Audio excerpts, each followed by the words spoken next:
आप देख रहे हैं अपना बिहार और आपके साथ मैं हूं विवेक। तमिलनाडु फर्जी वीडियो मामले में यूट्यूबर मनीष कश्यप को तमिलनाडु लाने की कवायद तेज हो गई है।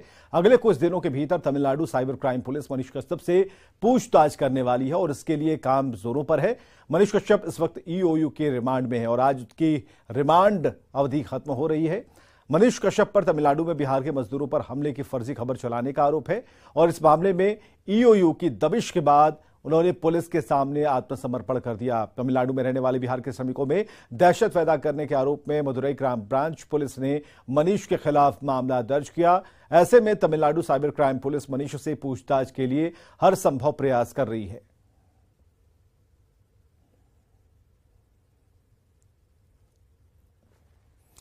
तो लगातार यूट्यूबर मनीष कश्यप पर ईडी का शिकंजा कसता जा रहा है। ईओयू मनीष कश्यप के मोबाइल और डिवाइस पर पहुंचने की कोशिश में जुटी है और इसी सिलसिले में ईओयू ने मनीष कश्यप के सहयोगी मणि द्विवेदी के ठिकानों पर छापेमारी की है।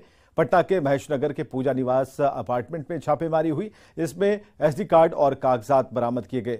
ईओयू ने मनीष के सहयोगी मणि द्विवेदी से कई घंटों तक पूछताछ की है और सूत्रों के मुताबिक जो जानकारियां मिल रही हैं उसके मुताबिक मनीष कश्यप ने मां के साथ जो वीडियो बनाया था वो बनारस में शूट हुआ है।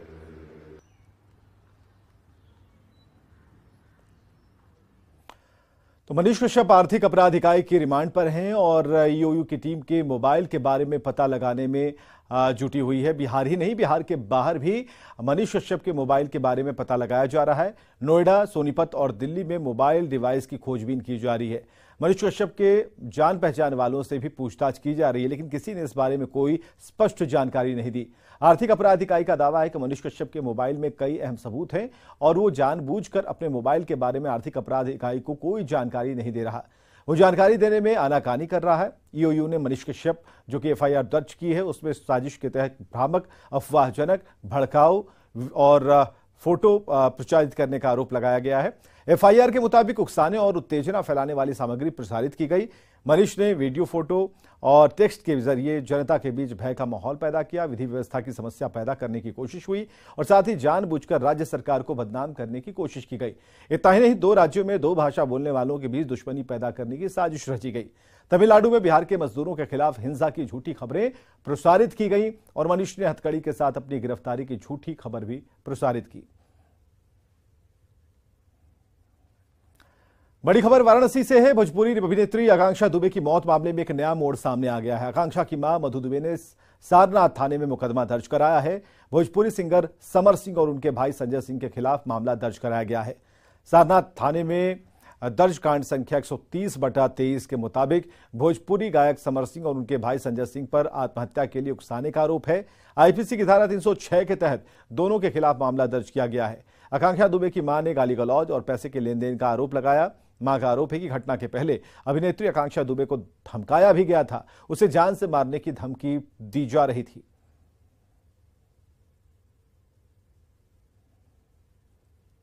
गाली गलौज का बात हो रहा था। उसने मेरी लड़की को बोला तुझे जान से पहले तुझे उठवा लूंगा। तो मेरी बोली लड़की तू मुझे भी जानती नहीं, मैं तुझे जान से खत्म कर दूंगा। कब धमकी दिया? 21 तारीख को। और ये घटना हो गई 21 तारीख को धमकी दिया। 22 तारीख को बनारस आई। 25 तारीख को शनिवार के दिन 24 तारीख को मार डाला। पार्टी में से कोई आता है तो एंजॉय करके आके फांसी लगा लेगा। शिकायत आपने की है थाने पे? हाँ, मैंने क्या चाहती है? मुझे इंसाफ चाहिए। मेरी लड़की अपने से सुसाइड। चारा घोटाला मामले में सजा याफ्ता लालू प्रसाद की मुश्किलें कम होने का नाम नहीं ले रही हैं। सीबीआई ने सुप्रीम कोर्ट से लालू प्रसाद की जमानत याचिका रद्द करने की मांग की है। सीबीआई की याचिका पर सुप्रीम कोर्ट ने नोटिस भी जारी कर दिया है। सुप्रीम कोर्ट ने याचिका को दूसरे मामलों के साथ भी जोड़ दिया है।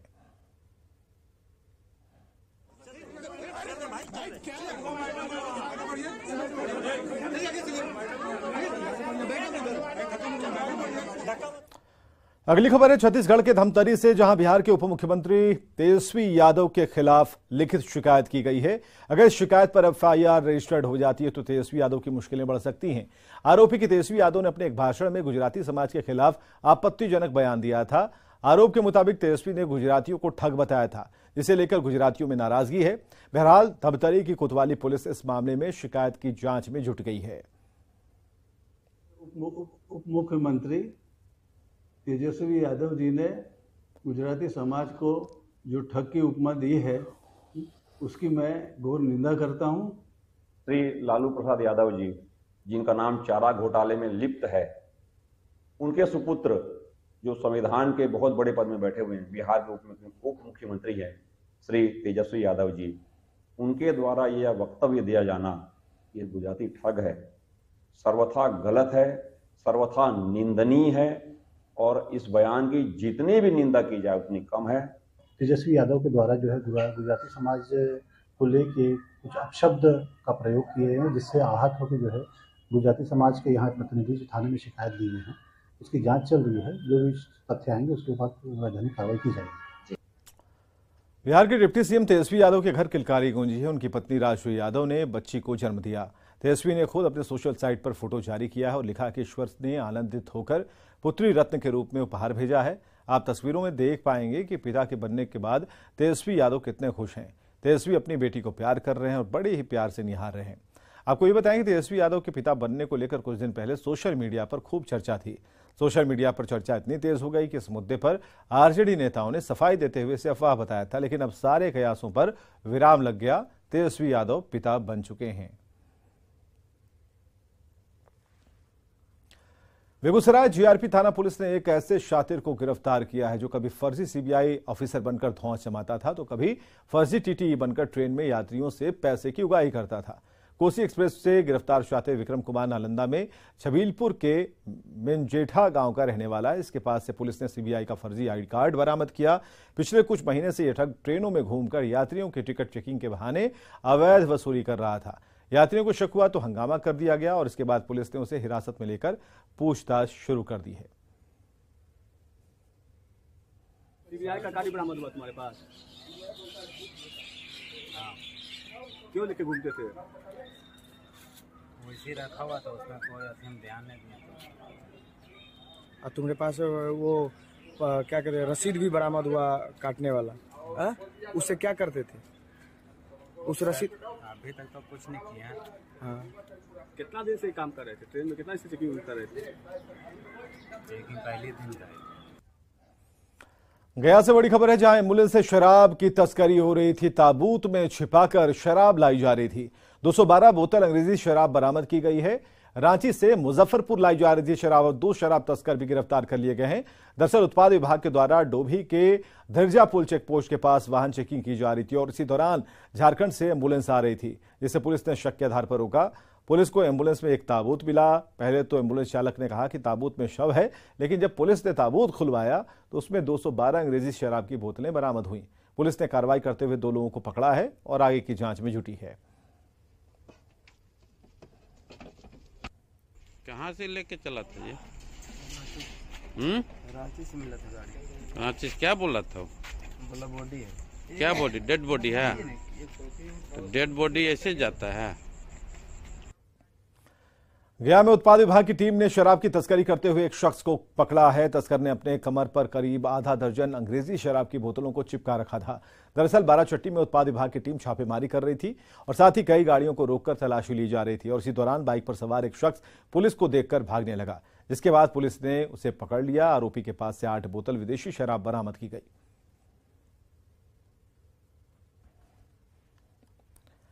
बिहार में पुलिस पर हमले लगातार बढ़ते जा रहे हैं। आज 2 जगहों पर पुलिस पर हमले की खबर आई है और गया में जहां बालू माफियाओं ने पुलिस पार्टी पर हमला कर दिया, जेसीबी छुड़ाकर ले गए, वहीं आरा में शराब माफियाओं ने पुलिस टीम पर हमला किया और पुलिस की गिरफ्त में आए शराब कारोबारी को छुड़ाकर पुलिस टीम को खदेड़ दिया। गया में हमले के बाद पुलिस ने 3 लोगों को गिरफ्तार किया है। 2 तस्वीरें हम आपको दिखा रहे हैं। गया में बालू माफियाओं का हमला, दूसरी तरफ आरा में शराब माफियाओं का हमला। पैसा लगाया था और खाते में पैसा नहीं, जेसीबी का पैसा लेता। तो इस घटना के बाद सवाल है कि क्या पुलिस से ज्यादा पावरफुल माफिया हैं जो कि पुलिस पार्टी पर हमले कर रहे हैं, चाहे वो बालू तस्कर हों या फिर शराब माफिया हों। सवाल है कि क्या पुलिस से ज्यादा पावरफुल है माफिया। सवाल है कि बार बार क्यों पिट जाती है बिहार की पुलिस। सवाल यह भी है कि क्या बिहार में सुरक्षा करने वाले असुरक्षित हैं।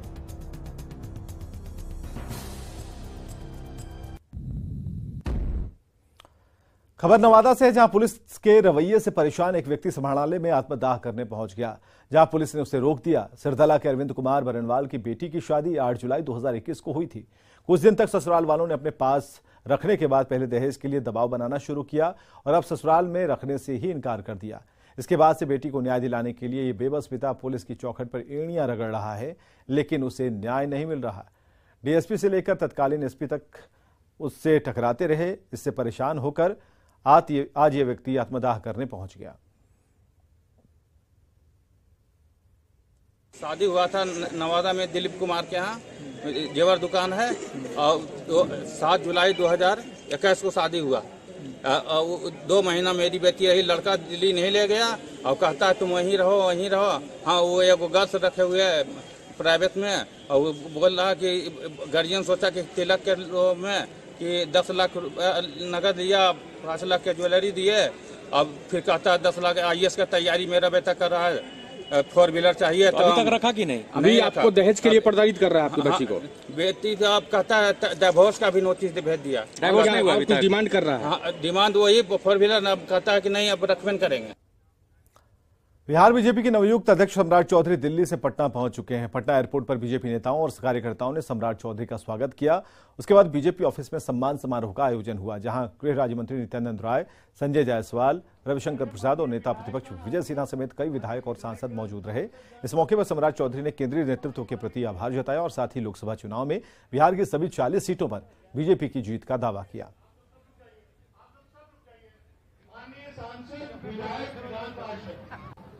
राष्ट्रीय नेतृत्व को आपके माध्यम से मैं धन्यवाद देना चाहता हूं। आदरणीय देश के प्रधानमंत्री यशस्वी नरेंद्र मोदी जी को, आदरणीय देश के गृह मंत्री आदरणीय अमित शाह जी को, हमारे पार्टी के राष्ट्रीय अध्यक्ष आदरणीय JP नड्डा जी को, राजनाथ जी को और पूरा केंद्रीय नेतृत्व को मैं पूरे भाजपा प्रदेश बिहार के तरफ से उनको कोटि कोटि धन्यवाद देना चाहता हूं। मैं पूरा आश्वस्त करता हूं कि बिहार में भाजपा ही सिर्फ भाजपा दिखेगी आपको। मैं अभी लोगों के बीच में कहता हूं कि बिहार में नीतीश कुमार जी को हटा दीजिए और बिहार में किसी मंडल अध्यक्ष भाजपा के किसी व्यक्ति को केंद्रीय नेतृत्व तय कर दे मुख्यमंत्री, मैं गारंटी देता हूं कि वो नीतीश कुमार से अच्छा मुख्यमंत्री होगा। आपके काम को हमने देखा है, विश्वास है आपके नेतृत्व में 2024 में 40 की 40 सीट जीतेंगे, 40 की 40 सीट जीतेंगे। और 2025 में आपके अध्यक्ष काल में, आपकी अध्यक्षता में महागठबंधन का भारतीय जनता पार्टी सुपरा साफ कर देगी बिहार में और भारतीय जनता पार्टी NDA की सरकार बनेगी। आज मैं यह भविष्यवाणी कर रहा हूं, कार्यकर्ताओं का संकल्प देख रहा हूं, आपके मन की सम्राट जी चाह देख रहा हूं, पूर्व अध्यक्षों की मन की ललक देख रहा हूं, कार्यकर्ताओं का संकल्प देख रहा हूं। मैं किसान का बेटा हूं, बिहार की मिट्टी का सुगंध मेरे पास है। 2025 में कोई नहीं रोक सकता है। ठीक कहा है तेजस्वी जी ने कि तेजस्वी जी न मुख्यमंत्री बनने वाले हैं और न ही नीतीश कुमार जी प्रधानमंत्री बनने वाले हैं। कांग्रेस की ओर से लोकतंत्र की हत्या के आरोप लगाए जाने पर बीजेपी नेता सुशील मोदी ने निशाना साधा, कहा कि कांग्रेस को लोकतंत्र पर ही भरोसा नहीं। तो जिन लोगों का इतिहास इस प्रकार का वो लोकतंत्र की बात कर रहे हैं, और ये तो देखिए कोर्ट का फैसला है। लोकतंत्र के विरोधी तो वो लोग हैं जो कोर्ट के फैसले को भी चैलेंज कर रहे हैं, यानी ये कर रहे हैं, वो संदेह पैदा कर रहे हैं, संदेह कर रहे हैं कि जो जज है उसकी मंशा पर संदेह किया जा रहा है।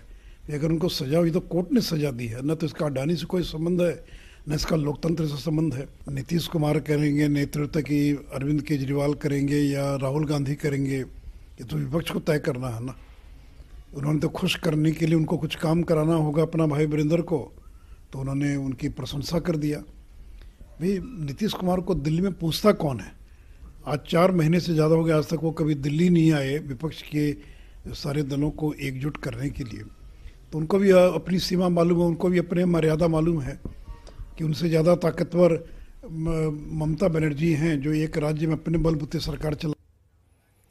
बिहार विधानसभा के बाहर आज बीजेपी के विधायकों ने बिजली की बढ़ी हुई दर और भ्रष्टाचार के मुद्दे पर हंगामा किया। बीजेपी के विधायकों ने सरकार के खिलाफ नारेबाजी की।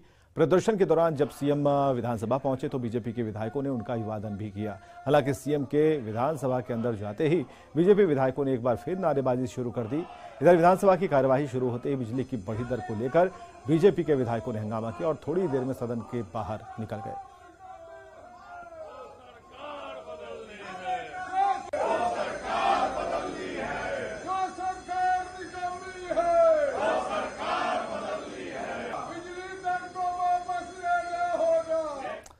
बिजली की दरों में बढ़ोतरी के खिलाफ बीजेपी ने मोर्चा खोल दिया। विधानसभा में नेता प्रतिपक्ष विजय सिन्हा ने कहा कि इससे बिहार की जनता प्रभावित होगी।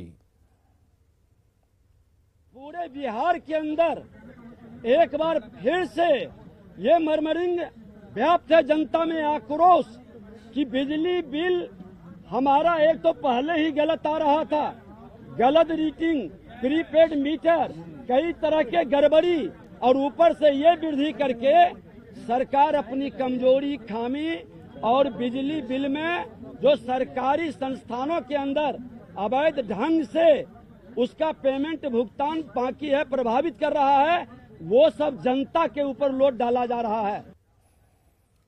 और आइए देखते हैं इस वक्त की हेडलाइन।